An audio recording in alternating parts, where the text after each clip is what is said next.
15 million na smartphones ang nabebenta dito sa Pilipinas taon-taon. Pero naalala mo pa ba yung MyPhone at Cherry Mobile? Alam mo bang Pinoy-made yung mga yon? Pero asan na sila ngayon? Noong 2015, kinasuhan ng Apple ang MyPhone. Ang dahilan nila? Dahil daw katunog nito ang produkto nilang iPhone. MyPhone, iPhone. Pero guess what? Nanalo ang MyPhone. Ang ruling ng Intellectual Property Office, matino ang branding ng MyPhone. At hindi malabo ang distinction nito kumpara sa iPhone. Ang kwentong ito ng kasuhan ng Apple at MyPhone, parang David beats Goliath. Pero ang tanong, nasa na si MyPhone ngayon? Pati na rin si Cherry Mobile. Noon kasi, sila yung bida. Pinoy-made, mura pero kaya makipagsabayan sa foreign brands noon. Sila yung go-to cellphone brands ng mga Pinoy na nagtitipid. Affordable kasi, abot kaya, pero okay naman yung specs noon. Example, yung MyPhone. Ang isa sa sikat nilang model ay yung MyWX2 Pro. Alam mo ba kung magkano yun? 3,999 pesos lang. Grabe ang mura. Sa Cherry Mobile naman, ang sikat sa kanila ay yung Flare SA. Feeling ko alam mo to. Solid dual cam, magandang screen, at napakamura din. 3,999 pesos lang. May 3 GB of RAM ka na, tapos yung storage mo 32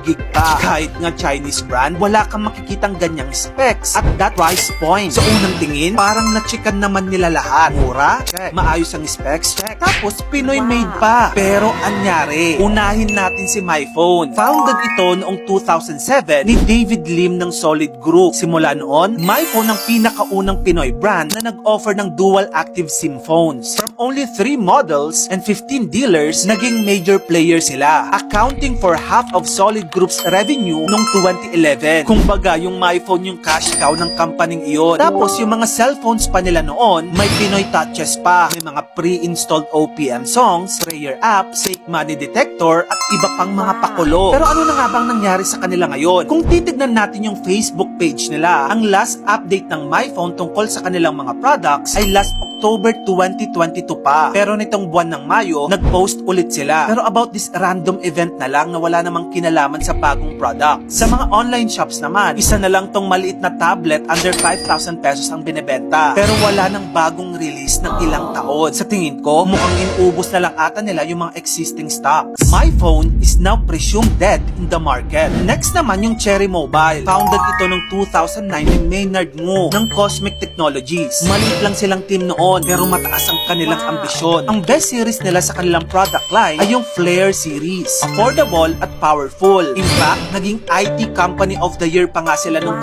2010. At kahit sa gitna ng tsunami ng mga Chinese brands, Cherry Mobile is still around today with phones, tablets, and gadgets. Hanggang ngayon, naglalabas pa rin sila ng mga budget phones, tablets, at accessories. Even smart TVs meron sila. Pero ang challenge, marami na silang kakompetensya ngayon, lalo na yung mga foreign brands. Kakayanin pa kaya nila makipagsabayan? Bakit nga ba halos nawala na ang mga Pinoy brands na ito? Una dahil sa competition. Grabing dumagsa ang mga Chinese brands, Xiaomi, Realme, Oppo, Vivo, na sobrang daming mga model, mataas ang specs, pero halos pareho lang presyo. Kaya hirap makipagsabayan ang iPhone at Cherry Mobile. Pangalawa, innovation gap. Habang ang iba ay may fast charging, AMOLED display, high-end cameras, ang local brands natin madalas stock sa entry-level specs. Kaya kahit mura, hindi pa rin ito bet ng mga kabataan. At pangatlo, yung mentality nating mga Pinoy. Madalas, mababang tingin natin sa sarili nating brands. Kapag imported, sa tingin natin mas bongga. Kapag local naman, parang cheap agad ang tingin natin, kahit sulit naman. Kaya kahit sinubukan pa ng MyPhone at Cherry Mobile na lumaban at magbigay ng abot-kayang alternatibo, unti-unti silang nilamon ng global giants at ng sariling consumer bias natin. Kung nagustuhan mo ang ating contents ngayon, baka naman mag-like ka na sa aking page. Mag-subscribe ka na rin sa aking bagong YouTube channel. Yun lang, maraming salamat sa panonood mga kamagkano.